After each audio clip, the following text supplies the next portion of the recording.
To always get the latest Game Tea, do not forget to follow us on social media. You can find us on Facebook at The Game Tea Podcast, and you can find us on Twitter at Game Tea Podcast X. We post memes, gaming news, retweet friends of the pod, and of course let you know when new episodes are available for your listening pleasure.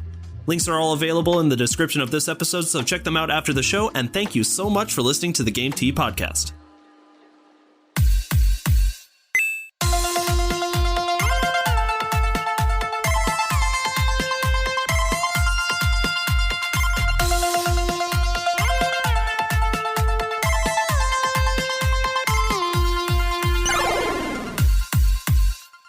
Hello, everybody, and welcome to another episode of the Game Tea Podcast. My name is JP. And I'm Czar. Zach will not be joining us on this episode today. I don't know what he's up to, probably just doing something for the new year. And speaking of the new year, Czar, happy 2021, buddy. Happy 2021. We made it. We did it. Things are definitely going to be way different now. Woo. Yay. They're going to be better, right? Right? Anyway, look, I'm gonna keep it with you straight. No. I'm gonna keep it real with you, Chief. It's not getting better. At least not for the next, 4 to 5 months. Like, shit's gonna be exactly the same as it is now. But 2021, 2020's got a new hat. So we're here. Yay! And as of the new year, that, of course, means some big news for video games. So what say we dive into some articles? All right. You take itinerary today. What are we doing? All right. Well, today on the podcast, we were talking about Phil Spencer and his take on the modding community. What happened to Bully? Next, we'll be talking about PlayStation sales. And then finally, we'll be talking about a new console. A new console, you say? Yes. I hope it can keep my chicken warm. Foreshadowing. Yes, we have another next-gen console on the market soon. All right, so let's dive into the first article, which we have entitled Philly Boy. And now this is coming to us from exputer.com and written by Martin Bell. So thank you, Martin. You're the man, Martin. So in an interview with Phil Spencer, he talks about how 2020 went and how 2020 is going to be for Xbox and Xbox 20th anniversary. Talk about how 2020 went, you say. It's just a full article that says, Not for the gaming industry, though. Man, they've been cleaning up. For the gaming industry, it was great. It was a great time to be a gamer because they were raking in the money. Oh, yeah. And that's exactly the sentiments that good old Philly Spencer decided to exclaim in this interview. Mm-hmm. He goes on by saying, specifically sharing his thoughts about Microsoft Flight Simulator. Apparently, Phil loves the game and he plays it regularly on his newly built PC. And have you heard about Phil Spencer's new PC? No, I have not heard about Phil Spencer's new PC. I have not either. I'm sure it's top of the line. I know. I'm curious about his specs. He said he built it, so good for him. But anyway, back to the flight simulator. Phil says that he's actually okay with modders making money on that platform. Like, Xbox is not making money from these transactions. It is entirely the modding community, which is pretty huge for a console that likes to protect IPs. It, honest to God, really is. And, it's the complete opposite of what we saw with Nintendo last year, where, anyone makes any type of fan-made Pokemon or whatever game. And Nintendo was so quick to shut that down immediately. But it's nice to see Microsoft, knowing where their, I guess, fan base stands with modding. It's just hey, you keep doing you, bud. Absolutely. I think that's amazing because Phil is just encouraging people to be creative and make their own designs. And, that's pretty rare for a company, a console company, or even game developers to actually let people make money off of their product. That's just unheard of. That's the most amazing part of it, is that they're actually making a little bit of money, because like anybody doing this, like with Nintendo products again, weren't even asking for money most of the time. These were just like free that they were putting out to the world. And Nintendo's like, no one can have fun. Yeah, basically. Nintendo's not about having fun. But yeah, so Spencer then related the notion of monetary compensation for modders with Steam by saying that Steam has had a good mod community, and creators like Gary's mod, those have been created and cherished by the gaming community. We are always trying to learn, and it's part of our culture. That's just incredible. Phil, you are the man. We've boasted up Phil so many times, but like this is just such a heartwarming tale out of left field, don't you think? Well, yeah, and that's part of why we've given so much praise to Phil Spencer, is because, you know, no matter how you feel about how everyone is doing in the quote unquote console war, I mean, I couldn't tell you who the hell PlayStation's representative is, but I know Phil Spencer very well even before the Game Awards, because just he seems like such just a genuinely happy guy to be a part of the industry. You know, like I don't sense a lot of nefarious businessman, greedy, hand rubbing together bullshit from Phil Spencer.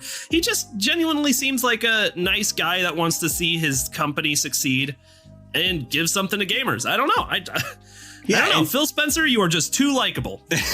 And I think that's the difference between Phil and a lot of other people who are high up at the chain in game developer studios is Phil goes home at the end of the day and plays video games. Like he actually uses the products that he endorses. And I don't know if that's rare in the industry, but it's rather abundant with Phil Spencer. Hell, you know, I respect the guy just for building his own PC. That takes a little competence right there. Like, I don't expect, you know. Oh, yeah, it does. You know what I mean? I had to put yours together because you didn't know what the hell was going on. Not a clue. All right. Anything else to add to this guy? Nope, I think that about does it. So, you know, if you're a creative person, you love playing Microsoft Flight Simulator, maybe you can make a mod that can make you a couple bucks. Who knows? Who knows? And you know what? I'm really excited to try Flight Simulator someday because I've never played it before. And this won Best Sim in the Game Awards. So just saying. Yeah, crazy. Yeah, it really is. But there you go. All right, JP, we got another article that I think you're going to cover here today, and we've been talking about it. In fact, I think we've mentioned it in the last 3 episodes. Yeah, you're not kidding. It is so wild what's going on here. Okay, so this article is coming to us from twistedvoxel.com, written by Salal Awan. Again, we've read a lot of this guy's articles too, so thank you very much, my man. All right. This article, Bully 2 was in development at Rockstar, but got canceled multiple times to focus on GTA 6. We know GTA 6 isn't coming. GTA 6 is a lie. Give me Bully 2, damn it. GTA 6 is the cake. Okay, so... Or the dragons from Game of Thrones. Oh, they're coming. They're coming. All right, so let's talk about our own little story with Bully 2. I randomly mentioned, because we were on the topic of Rockstar like 2 months ago, right? And how I was ranting and raving about how Rockstar was bitching that they weren't making any more money off of GTA 5, despite the fact that it's been out for 7 fucking years and it's been on 3 different goddamn console generations. So during my ranting and raving, I just exclaimed, like, where's Bully 2? Like, make Bully 2. Like, you've got IPs. Where's Bully 2? And then all of a sudden, everyone was talking about Bully 2. Like, the news was coming up. I saw people tweeting about it. I'm like, what the hell is happening? Yeah, I think it trended on Twitter for a little bit. Yeah, I don't know what that was about. But here we are. I guess we're not the only ones who wanted Bully 2 because this article came out. So yeah, Bully 2 was in development. No. It's just everybody was listening to us demand Bully 2. Why it generated hype. You're goddamn right they were. Shout out to, I don't even know. What do we shout out in this case? The Game Tea Podcast? Shout out to the Game Tea Podcast. Yeah.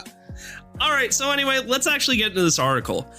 Reading straight off the article, Bully is one of the rare IPs from Rockstar that was a unique concept of its time but was never followed up to the GTA developer, but they did have plans. We have heard about Bully 2 multiple times by now, even getting to see some concept art from the cancelled project at Rockstar Games. But the game was actually in development multiple times from 2009 to 2017 and was cancelled at different stages only to focus on the other projects at Rockstar Games. Okay, now, in complete and total fairness, like, I would be extremely happy to see a Bully 2, but I don't think it would rake in as much money as a GTA 6. Bully just wasn't as popular as some of Rockstar's other franchises, you know? Okay, yeah, you know, I really think that you're correct in that this would not generate much hype because Bully has come and gone so long ago that I don't think many people even remember that it existed or knew about it at all. And so it'd be a little bit difficult to hype up a sequel to that. But I think if there's any time to do it, now would be the time, since, you know, you've got a lot of your eggs in GTA and the online, and clearly GTA 6 isn't going to happen anytime soon. No, it is not. That's really what Rockstar needs to focus on is you're right, they have so many IPs that have just been left in the dust that are collecting dust, and now it is time to take them off the shelf. Make Bully 2! Make Bully. So, did you play the first Bully? Oh, I 100%ed the first Bully. But when did you play it? Like, when was your first time playing Bully? Was it right when it came out on the PS2? Yeah, basically back in middle school. And then I got like the definitive edition for the 360 that included a couple extra things. But yeah, no, it was middle school the last time I even thought about this game. See, that's what's weird is I played Bully for the very first time 3 years ago. Really? On a total whim. Yeah, I played Bully. It was on the PlayStation Store on a massive sale. It was like $5 for the game. And I had this really weird relationship with Bully before then, where like I remember so vividly as a kid seeing these weird ads for this weird looking game that I didn't understand. Do you remember the ads for Bully back in the day? Weren't they kind of weird? Yeah, they were really weird. And this game came out at the prime highlight of like G4's TV era. Yeah. So yeah, you'd watch G4 and you'd see all of these weird advertisements for Bully. I wasn't quite sure what to make of the game. Exactly. So but I remember it so bad. So I always scroll through PlayStation Store to see what the sales are. This came up for $5 and I said, fuck it. Why not? It's time to give it a shot. And I loved it. I loved the game. I 100%ed it too. It was so fun and unique, and I loved the premise. I thought it was great. Yeah, such an intricate game, and I thought the character progression was really cool. Like, if you actually attended your high school classes, you would be better at the game. Do your homework. Yeah, I thought that was really cool. Yeah, I like how you could like befriend throughout the story, like different kind of, you know, like the jocks and the nerds and the geeks and the creeps and the weirdos. Yeah, it was very cheerful and could bring back some PTSD from high school days, because it is very true to its name of being Bully. But overall, just such a phenomenal game that I don't know why it was abandoned. Well, I mean, I guess I do, and that was to pave the way for GTA 6. I mean, I think Bully just didn't take off as much because of what we were talking about. Like, when we were kids and we saw the ads, we were like, what the hell is this? Like, it looked intriguing, but not enticing, if that makes sense. I wasn't like, I'd rather play this over Jack and Daxter. Yeah. You know, and it wasn't only until I kind of went off on a limb and gave it a chance that I was like, oh my God, this is really fun. And not a lot of people were really on board with a teen-rated GTA game. They thought it kind of detracted from the fun that could be had because of its ESRB rating. And that's fair. I know that was my personal outlook later in life when I went back to looking at it. But then, you know, you pop in Bully again and you realize that you can't even compare it really to GTA because it's just its own thing and it's so fun. Absolutely. But unfortunately, according to this rumor, I don't think we're ever going to see a Bully 2. I think it's completely scrapped. I disagree. I think, like, if nobody cared, there wouldn't be an article about it, right? So I think that the hype is there. And we just have to keep pushing, because I don't know where this surge of people who at the exact same time woke up at 3 a.m, rose out of their bed and said, where the fuck is Bully 2? But it happened. And it happened. So I don't know. Bully 2 trending on Twitter. Yeah, honestly, like, I think Rockstar 3, they would have 3 good IPs. Yeah. Make new games. Make new games.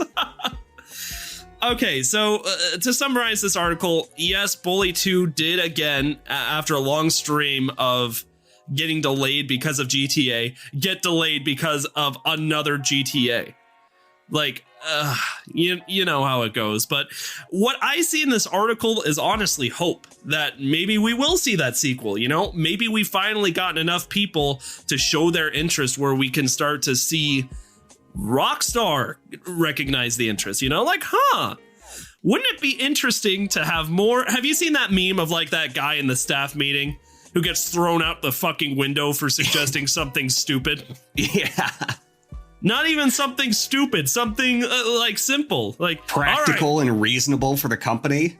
Yeah, and it actually worked out fine, like exactly in the meme. Like, all right, we're going under and we need more games. What do we do? Oh, we could do GTA 6, Red Dead Redemption 3. And then the person at the end with their arm on their head just goes, how about Bully 2? And he gets tossed out the window. Yeah, because fuck that guy. We don't talk about Bully apparently at Rockstar. All right. So, yeah, anyway, I think that there's hope here. I want to see Bully 2, and I think that there's enough hype. I'm very excited to see what fucking happens. No, don't get me wrong. I will play GTA 6, but I'm not going to be happy about it. Yeah, you'll play GTA 6 in 2077. Right when Cyberpunk gets fixed. 2021 is fun so far. Woo! All right. What do we got next? Is this another one for me? It is. We're talking about PlayStation sales. What? All right. Let's get on some PlayStation news. So this is coming to us actually via a tweet from Dr. Serkan Toto. Now, I'm not exactly sure. I think that he's some type of like Japanese representative for PlayStation, but he's the one that tweeted this out, and that's kind of his credibility and all this. Whoops, I accidentally X'd off the tweet. So he tweeted out, DigiTimes reports Sony shipped 3.4 million PlayStation 5 units in its first 4 weeks, which is the highest ever for a PlayStation console. They also say 2021 will see 16.8 to 18 million PlayStation 5 shipped after a supply stream ramp up, with more units reserved for Asia from January. Okay, so what I like about Twitter is it really, like, the message is condensed, but that's saying a lot. So first of all, 3.4 million PlayStation 5s is fucking nuts. That's already like almost a third of what the Wii U has sold in all. Yeah, and they're completely sold out, which is crazy. Yeah, exactly. Like, could you imagine if everybody who wanted a PlayStation 5 could get one? Like, that number would be quadrupled easily. Absolutely. And that's exactly kind of like the sentiments that this guy is talking about here when he says in 2021, they plan to see 16.8 to 18 million PlayStation 5s shipped. Like, what? That's nuts. I hope they have the supply and workforce to meet that, because that's a tall order. And you know what? Dr. Serkan Toto, even like if you look at the tweet underneath the original tweet, he said, all right, now take this with a grain of salt. DigiTimes is not Bloomberg, if you catch my drift. So he's thrown he's throwing a little shade out there that like maybe not. We'll see what happens. But the thing is, like, when the coronavirus hit, my expectations for the PlayStation 5 and Xbox Series X launch was going to be, remotely anybody was going to be able to get these consoles because most of the components were coming from China, and I didn't know what production was going to be like from China, But the sheer amount of consoles that they've sold already, I don't think China gives a fuck about the coronavirus anymore. I think that they're just kind of like, yeah, just everybody will be fine in that tight little factory. Just keep making the PlayStations, guys. You'll be fine. Well, they seem to be, getting a steady supply out. So we'll see if they can hit that 16 to 18 million surge goal. That actually, hopefully they can. And hopefully the scalpers, that'll be too much of a supply for them to pick up, and normal everyday people can get them at a reasonable price. Yeah, hopefully, because fuck scalpers. Oh, fuck them. There's not a lot of other news besides that, but just for reference, the PlayStation 2, which is the best-selling console not just for PlayStation but all time, has sold like 100 and I want to say 160 million. Here, hold on. Best-selling consoles. Okay, yeah, so the PlayStation 2, which released in 2000, sold 155 million units. Now, it's really clear that part of the reason why PlayStation did so well was also because it was the cheapest DVD player on the market. Czar, shut up. Fair. But still, best-selling console of all time, with the Nintendo DS, the entire Nintendo DS line coming at a close second. But do you think, realistically, the PlayStation 5 would actually be able to touch that number one spot? Or do you think that's just asking for too much in its lifetime? I want to say no. Don't think so? I don't think that the PlayStation 5 will have the accessibility as the PlayStation 2, because, you could go into any superstore like circa 2004 and pick up a PlayStation 2 for like $99. And most families used it as a DVD player. They never even had a single game for it because sometimes it was cheaper than the newest high-end DVD players. And I don't see the PS5 getting that lucky riding the coattails of cinema. I think, strictly speaking from gaming, that it's going to hit a huge milestone and going to sell a lot of consoles. But that was a very specific outlier for the PlayStation 2 that I don't think is ever going to be mimicked. Okay, now that's totally fair. Now, on the, on the list of the best-selling game consoles of all time, the PlayStation 4 is at spot number 4 with 113 million sales over it released in 2013. So we're entering, year 8 of the PlayStation 4 being available. That makes me feel old. Don't think Holy about it. shit. I remember being in Target like, Mom, PlayStation 4. Okay, anyway, to get back to my point, what about outselling the PlayStation 4? Do you think that's doable? I think that's definitely in the ballpark. I think that one is going to be the more obtainable goal. It just depends on where we are going to go with video games, because if these two consoles over time don't step away and like really define themselves from the previous generation, it's just we felt kind of in a slump of going from like, PlayStation 3, Xbox 360 to Xbox One, PlayStation 4. And then now these are just, a little bit higher end than those consoles. There isn't that revolutionary jump from the PlayStation 2 to the PlayStation 3. If we can see a huge boost in graphics and really just redefine what video gaming is, then there's no question it'll definitely leave that kind of a legacy. Well, all right. I'm happy. I'm really happy that PlayStation hit it so far out of the park with the PlayStation 5. I'm really happy. I'm really excited to see where it goes, but obviously we're still having trouble getting the consoles into everybody's hands. So for now, I think it's time to put the PlayStation 5 news to bed, because let's be honest, there's a new contender in town for best console, right? Oh yeah, this console war is not over, and we have a new up-and-coming contender that I think is going to take the spotlight. Oh my God, Czar, please give me the news, baby. I can't wait for this. All right. So, introducing the KFC console. Power your hunger. Yes! Yes, all my dreams have come true! As a direct quote from advertisements, the KFC console has arrived, forged from the fires of the KFC ovens and built by Cool Master from the ground up. There's never been a tastier way to experience the latest titles in stunning 4K 240 FPS. And it contains the world's first built-in chicken chamber. What is happening right now? I have no idea. I've been seeing this for months. I thought it was a joke, especially. I mean, I shouldn't have thought it was a joke because apparently KFC is now making movies and they've got like a AAA title romantic drama or something. Yeah. And so naturally, I guess they wanted to dip their hands into the video gaming market. And because why not? Because why not at this point? Yeah, because why not? But no, I know what you're all thinking. This can't be real. There's no way. But no, this is a thing. There is a console coming to the market that plays modern games with a chicken warmer built in. Not only is this real, it's sponsored by Cooler Master, who is one of the biggest suppliers for PC gaming components. Yeah. Like, what? We're living in a simulation. This is it. This is the proof I've been looking for. This just can't be real.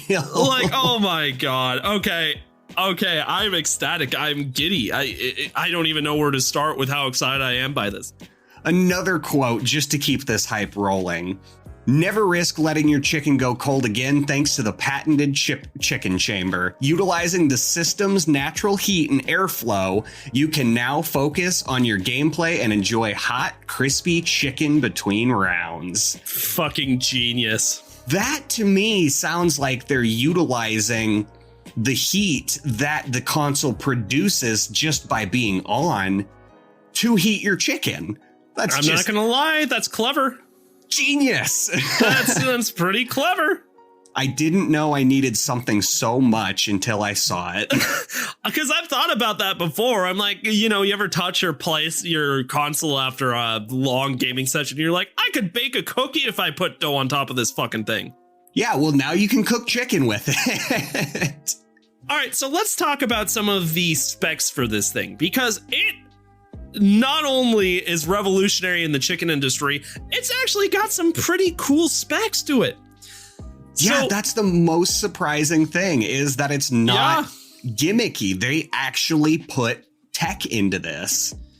So Intel made a custom Cooler Master chassis for a Core i9 chip, which is a good chip. And that can go in the PC and actually be removed via PCI Express slot.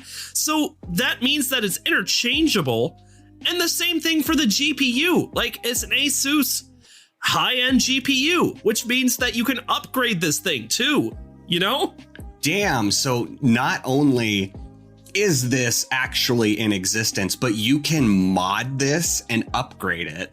Dude, yes. That's insane. You could keep this thing for a long time because you can change out the specs after it becomes obsolete. Oh my god, I need this. And furthermore, it uses a solid state drive, a 1 terabyte Seagate Barracuda solid state drive with expandable storage. Like, what? That's pretty much on par with PlayStation 4 and Xbox One. It is. This thing is VR ready. It has ray tracing capabilities, 4K TV gaming, and can bring you up to 240 FPS output. Oh my god, I don't even know what is happening right now. I need this. I need this in my life. I gotta have it. I just don't know anymore. I know. Do you think it comes with chicken? Oh, I hope it comes with chicken. It's hard to even talk about this because it just absolutely sounds like a joke. But based off of the specs that we've seen, it looks like it's not too much bigger than an Alexa or something. I don't even know. I want to have this for my collection, But honestly, based off the specs, this thing's probably going to be expensive. Yeah, I would imagine it's pretty expensive. I mean, air frying ovens are not cheap. Video game consoles are not cheap. Putting them together, it's not going to be cheap. Oh, God. I'm really curious, though, what games is this going to play like this? Is this a very limited third party title list? Are they going to be able to get some maybe less than exclusive IPs from actual console contenders? I don't want to say actual console contenders because holy shit, this could win the next gen console race. Well, what's interesting is actually like this is more like they say console, but honestly, this is more akin to a gaming PC with the components and the capabilities. With what you have here, you could download Steam and have access to the entire Steam library. Yeah, theoretically. So just saying. So I'm wondering if, I mean, okay, so it'll probably have, well, it'll have to have HDMI to monitor or TV, but like, what about controllers? Do you use your phone? Do they have a specific controller, or can you just gamepad it? I don't know. I'm going to guess with the specs they have and how much of a PC hotspot this looks like, that it's probably going to be a gamepad, or like maybe you could even plug in keyboard and mouse to it. Yeah, that's exactly what I was thinking too, because like what they're not showing is like the IO input output system on this. So like I don't really know how many like external like things you're going to be able to plug into this at one time, but more information is definitely going to come out on this. But I just think it's worth mentioning that this isn't a joke, that this is a real product that is coming out and is sponsored by one of the most reputable PC component developers in the game. My PC is Cool Master. Is it really? Yeah. Did we get you a Cooler Master? Yeah. Yeah, I just looked and the outer casing is Cooler Master. Yeah, they make good stuff. It's good quality PC components. So I guess my final question, and none of these questions are going to be answered because the articles we looked at basically just confirmed that this is happening. We will see this console, and like, here's the specs. Like, is it a chicken cooker or just a warmer? Because there's a huge difference. I don't usually let my chicken get cold, so that doesn't seem very fruitful for me. That's a good point. And also, how much chicken can you keep warm at one time? It looked like you could do 2 KFC trademarked chicken strips inside of it at a time. How big are the chicken strips? I'm just saying, I could put away a lot of chicken. I know, right? Like, you just have to keep loading chicken into it. I'm so excited. I want to eat chicken and play video games. And I want to combine chicken and video games. I can't wait for IGN to review this. I don't know why. I can't wait for us to review this. No kidding. All right. That was awesome. Awesome. Great news. And I loved it. Come get your KFC console. That's all I got. Yeah. Is there anything to talk about before we go on to game releases? I don't think we have anything, and we have a very small game release list. I think it's going to be pretty dry until at least February. Yeah, you're not kidding. Getting out of the holidays is never a very eventful time, but still, we got a couple of things. You want to read them off, Czar? All right, so on January 20th of 2021, we have Hitman 3 for the PC, PlayStation 5, Xbox Series X and S, PlayStation 4, Xbox One, and Google Stadia. Woot, Stadia. And last, second, not least, on January 21st, 2021, we have Ride 4 for the PlayStation 5 and Xbox Series S/X, which I'm assuming is like a taxi simulator. Again, with this taxi simulator. I don't know. Bring back Crazy Taxi. I missed that game. Who made that? I'm not actually sure. I wish it was Rockstar. How crazy would that be? I'm just saying. They need more IPs. They really, really do. All right. Well, Czar, that was our first recorded episode of the new year. Happy 2021 to you. Happy 2021 to you as well, and to all of our phenomenal listeners out there. We have a lot of really big plans for the year, and we cannot wait to get started. So, yeah, thank you all so much for listening. And we're going to keep making this podcast better and better. New year, new podcast. You just got your game tea. Bye. Bye. If you like what you heard today and you're looking for more ways to get your game tea fix, check us out on Patreon. With bronze, silver, and gold tiers starting at $2 a month, there are several incredible rewards you can receive for supporting the show, such as a follow from us on Twitter, access to a monthly Q&A session, an invitation to our private Discord server, and even bonus episodes of the podcast only accessible to patrons. Your donations will be used to make the show even better. The link to Patreon is in the description with our social media, so go check it out. Once again, thank you so much for listening to the Game Tea Podcast.